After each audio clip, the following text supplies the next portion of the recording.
So what is an out-of-body experience? So many definitions have been proposed. The one that we pursue in the laboratory is that it consists of three main elements. One is the main element, in my opinion, which is the disembodiment, the conscious experience to be outside your bodily boundaries. The second element is to be elevated and to have a first-person perspective, that is to see the world from an elevated perspective, very often under the ceiling. So in this room, we would be, under the ceiling and be looking down on the two of us, on everybody in this room, and to experience seeing the world from this disembodied location. And the third element is not always present, but if you have a full-blown out-of-body experience, it also needs to be there, and it's seeing yourself sitting or lying, in that case, also being part of that visual room. So again, you have three elements: the disembodiment, the elevated first-person perspective, and seeing yourself as part of the scene from this elevated perspective.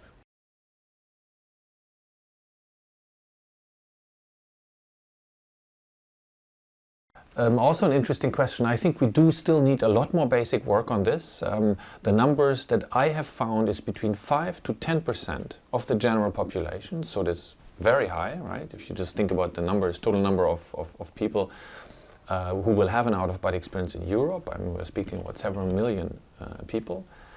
However, it happens once or twice in the within a lifetime, in the large majority of people. So a lot of people will have it, but it's only once or twice in a lifetime. And then there's a small fraction of people, very small percentage, of all these people who have out-of-body experience, and they have it at a more regular pace, and some can even induce them voluntarily. So this is a little bit the context. But the latter two phenomena are quite rare. What is frequent is, as I said, 5 to 10% who can have it once or twice in a lifetime.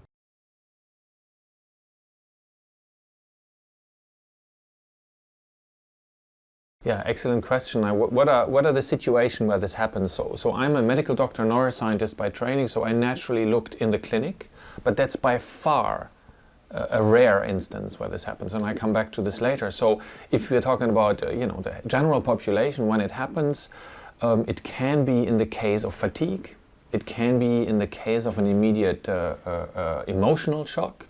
It can also be related to sleep. So it has been reported in dreaming, and it has been reported in two particular phases: just before falling asleep, being in a relaxed state and just about falling asleep, or also waking up and being sort of in this prolonged waking up state, more like on the weekend than rather on like I have to go to work now and I quickly get out of it. So it's these relaxation states related to sleep, and so these are quite common situations. Then there's other forms. I think it has been linked to some substances also.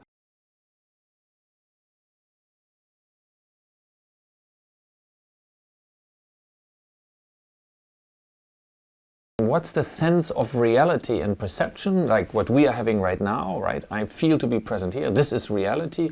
And a very important distinction between a dream, where this kind of reality is missing, and an out-of-body experience is that in an out-of-body experience, the lived experience feels just like what we two are having now, right? I'm here right now, and in an out-of-body experience, I have that same sensation, but with a disembodiment in addition. So I am somewhere else, but still I feel this is reality, and sometimes even more than the reality that I'm having right now. So that's one difference, clearly distinguishing dream level consciousness from out-of-body experience related consciousness. You can have lucid dreams, which are maybe more closely related to this kind of level of consciousness and awareness than out-of-body experience. But I think the best description is that the level of consciousness during an out-of-body experience feels to the person who has the out-of-body experience just like as everyday reality, or as something that I'm having right now. So it's a very high level.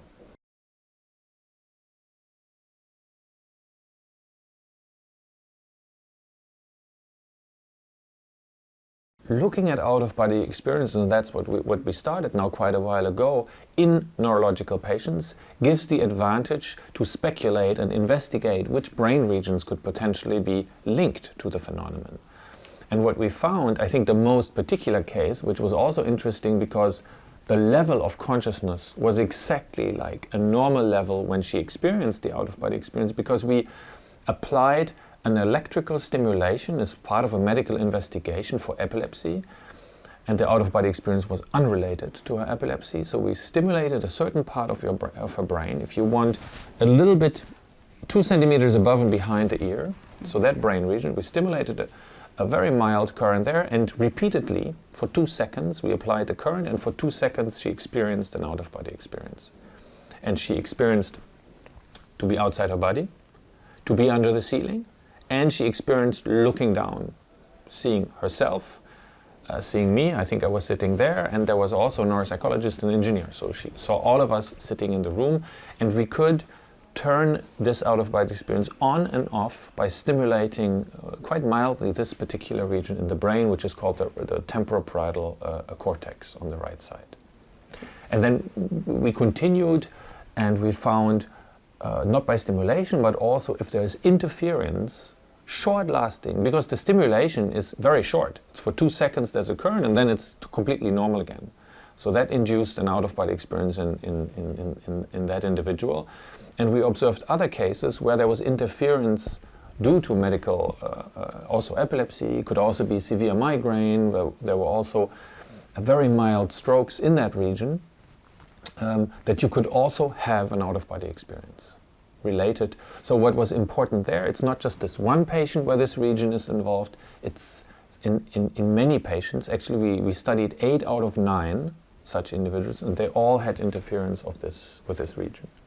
So it suggests that in healthy people, again, which is the main interest of our discussion here, that if you have an out-of-body experience, there is a small change, not pathological, not a disease, but a small change, which can always happen, right? Brain activity is always fluctuating.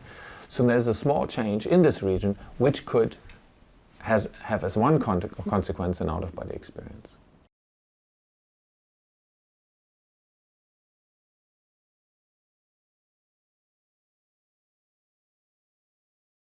So this was a diagnostic investigation, so we had to perform, we were looking for language responses, or we were looking for other responses that preparing a neurosurgical intervention for this individual for a very severe form of epilepsy, we had to be absolutely sure which areas to operate on and which areas to preserve. And so this was a diagnostic test, and we tested a lot more regions, many regions in that individual's brain, in order to plan that operation. So there was no reason to stimulate, if you want, apart from that medical purpose. But so the out-of-body experience that we observed, like other responses, if you want, were complete chance observation. It was a complete chance observation, but what it showed is that, first of all, out-of-body experiences are real phenomena. It's not something that a group of people would make up. 5 to 10% would be too many anyway, but it was also the first time, so it's a real phenomenon. It can be related to the brain, particular brain regions. And then we did a few other tests that told us that this brain region and out-of-body experience have something to do with how our brain represents the person's body in an online fashion.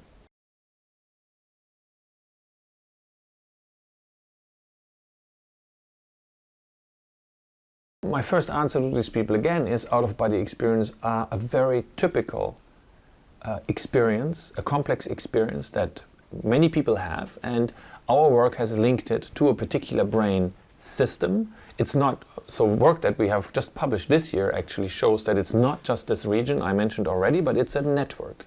It's also other regions and how they are connected to this temporoparietal junction I talked about. So out-of-body experience are real phenomenon. They are related, at least those that we are investigating, to certain brain mechanisms. And in healthy individuals, if you're very exhausted, if you're tired, if you take certain substances, as I mentioned, during sleep, these brain systems can fluctuate and can change for brief moments, and that could give rise to out-of-body experiences.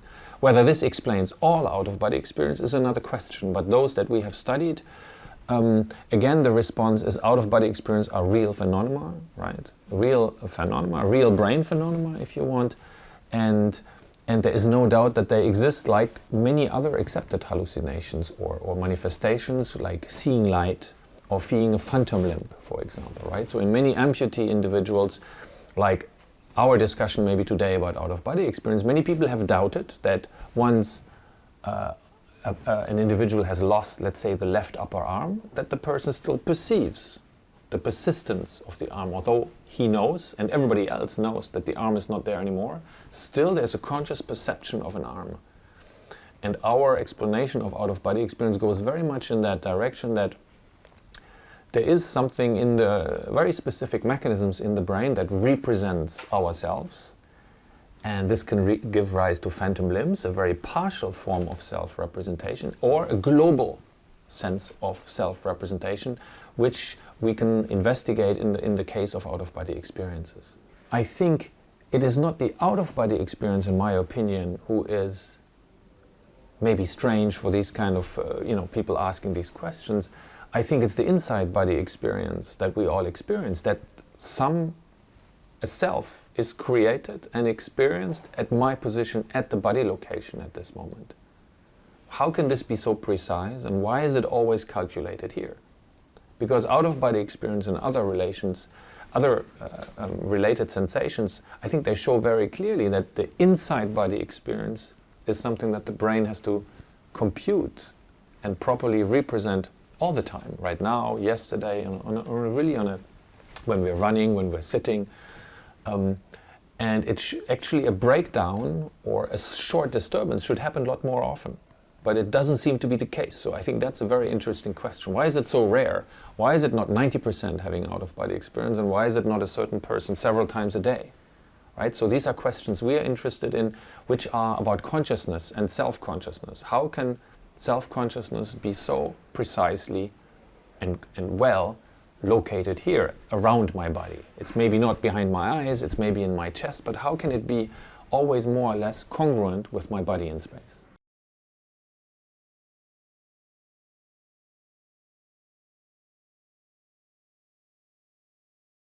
We started in the clinic with patients and of course other observations, and then we wanted to see, can we induce milder forms of out-of-body experience? We call them out-of-body illusions because they're not the same thing, in the lab. And that's what we were able to do. So we used virtual reality first, and we were able to work with this inside body experience, if you want. So subjects in our experiments still had an inside body experience, but they were shifted towards a location, to a different location here in space. So I would perceive myself to be located, let's say, half a meter in front of me. Now it sounds, it's not a full-blown out-of-body experience, but we also used sort of the self-seeing. We projected an avatar. So there was a second kind of body, and we created certain kind of stimulations that led to this change. So we could change inside body experience to an outside body experience, if you want, in the lab for several groups of individuals. And we've also looked at brain imaging. So we mapped the brain activity during this out-of-body illusion. Again, the out-of-body illusion does not have all the components of a full-blown out-of-body experience. And when we induce those drifts or shifts of inside body experience, the same region and network were activated that we have previously seen also in patients. So again, seeing something in patients does not pathologize out-of-body experience at all. On the contrary, the experiment I just mentioned is everyone has this mechanism, and everybody has, of course, an inside body experience, right?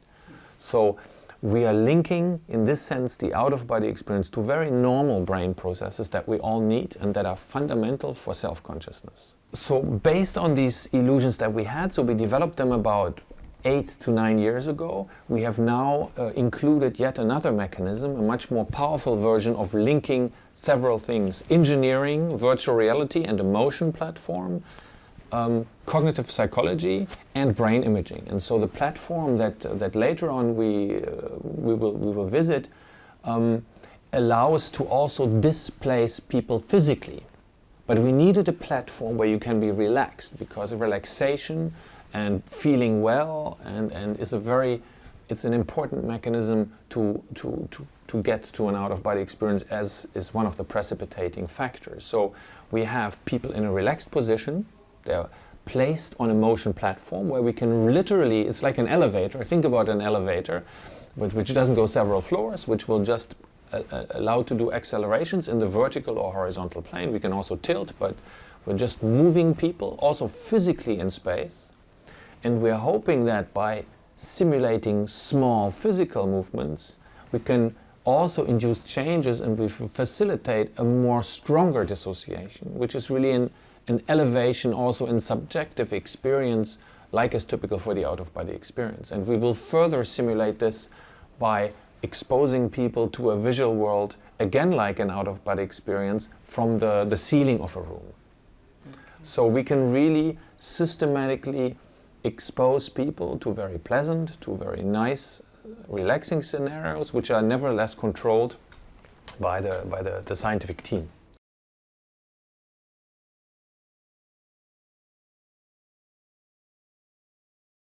A lot of bodily aspects and how bodily processing links to self-consciousness and this inside body experience. However, there are many aspects of out-of-body experience, maybe the most spectacular ones that we haven't looked at yet. So this is something we want to do in the next 10 years.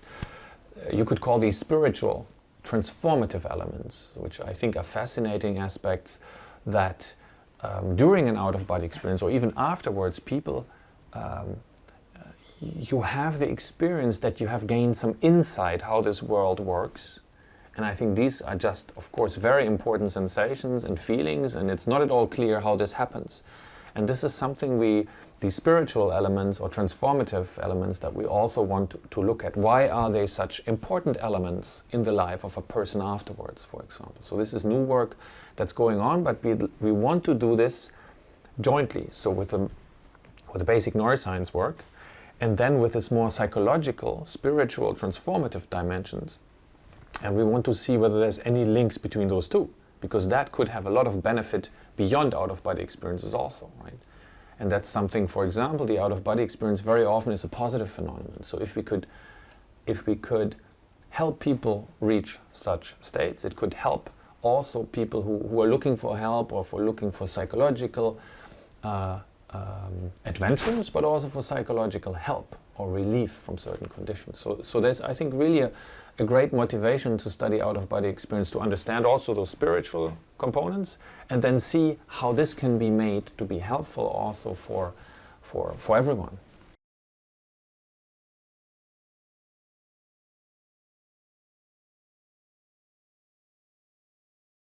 Why do people feel better afterwards? I think that's exactly the question why we would like to do more work and really see, for example, whether the mechanisms we described and how this element of disembodiment, of not feeling connected to my body and being liberated, if you want, in this way, that consciousness feels not just disembodied but somehow liberated. There must be some, it's my hinge, my speculation, that there's something deeply psychological, right, and deeply dualistic that we feel, that I'm not just my body, that I'm more, and this experience gives us somehow direct access to this, which of course via cognition and via learning we can also achieve. But there is, I think, a very powerful way to get to this kind of freedom from the body and from all the physical world directly in an out-of-body experience. There's other elements like lightness and floating and flying, and of course they probably add to this component as well. And so these are mechanisms we plan to look at over the next years, again in the lab, so it's quite meticulous and repetitive, and it's very far away from the spontaneous experience. But I think we're really trying to merge these two worlds, right? The spontaneous full-blown experience and our more detailed, obsessed scientific approach, but the end goal is really to really combine them in the best way to achieve positive states.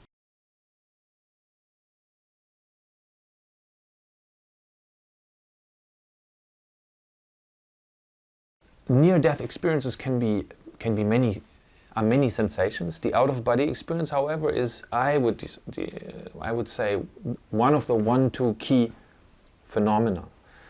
An even stronger form of an out-of-body experience, if you want, in a different context, very often and most often in a severe medical condition, but it can also happen, as the name near death says, also in scenarios where there is a perceived closeness to a lethal accident or condition.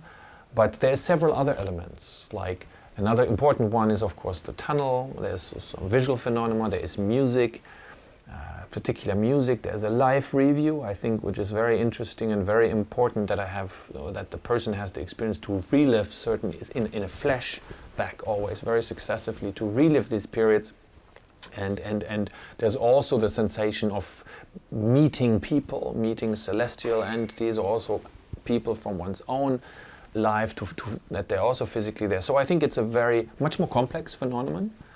This is one of the reasons why already the out-of-body experience is complex, so we focused on this.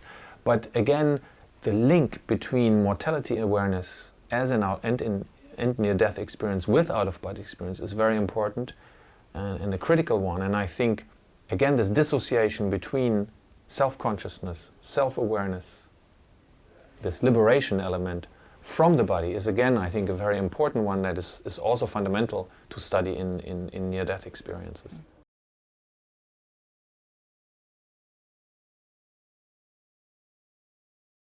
It is an experience that in most instances comes in serious medical conditions, and it happens at the brink of life, if you want, but I think many more studies are missing to really know what brain mechanisms are actually ongoing. And this is, as you can imagine, very difficult to do because very often one is not present at that particular moment. And so this is also one of the reasons why I personally decided, I'm very interested in this phenomenon, not to study it, because it was so difficult to bring it to the research laboratory, right? We would have to induce near-death experiences in healthy individuals if we wanted to do the same then for the out-of-body experience. And again, in the clinic, in the clinical approach, very often one comes too late or can only interview the individual, let's say, several months afterwards. But importantly also, a lot of data are lacking for that actual period when the near-death experience is ongoing. But I mean, I've recently reread a book by Raymond Moody, who actually tried to develop methods, mostly psychological methods and psychotherapeutic methods, to induce near-death experience and out-of-body experience related experience. So I think there is ways of probably doing it. I just personally at the time did not, it was a much easier way for out-of-body experience than for near-death experiences. If there is already a difficulty for out-of-body experience, I can only imagine that for near-death experience it's even more difficult to accept, right? Because in addition to dualism between self and body, we're also getting into issues about life and body and so on. So, but again, as I said, there is no reason to not, do this research in psychology, in anthropology, in neuroscience, in internal medicine, or in surgery, and to look very carefully, what kind of processes are involved. Because I think, although we have done some research, still so much is lacking.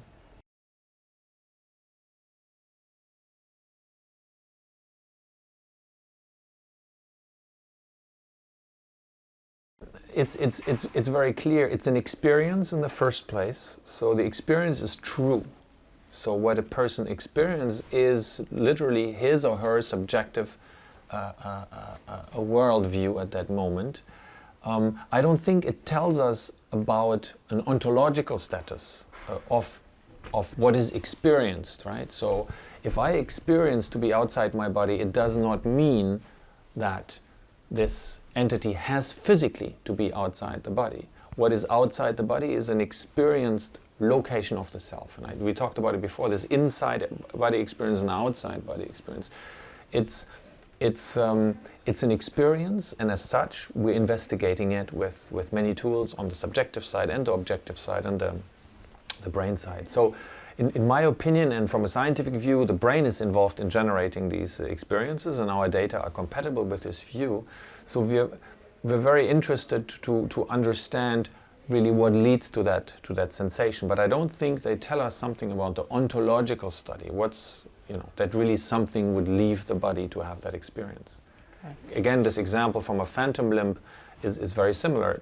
physically the arm is, I would have lost my, to go back to that same example, an individual would have lost the left arm, and the arm is gone, as one would see. Feeling it does not mean it is physically coming back, right? So in my worldview and in the approach we pursue in the lab, the out-of-body experience is very similar. It is a much more interesting phenomenon and a much more difficult phenomenon than the phantom limb example, but there are relationships. Both are experiences about my body in this case.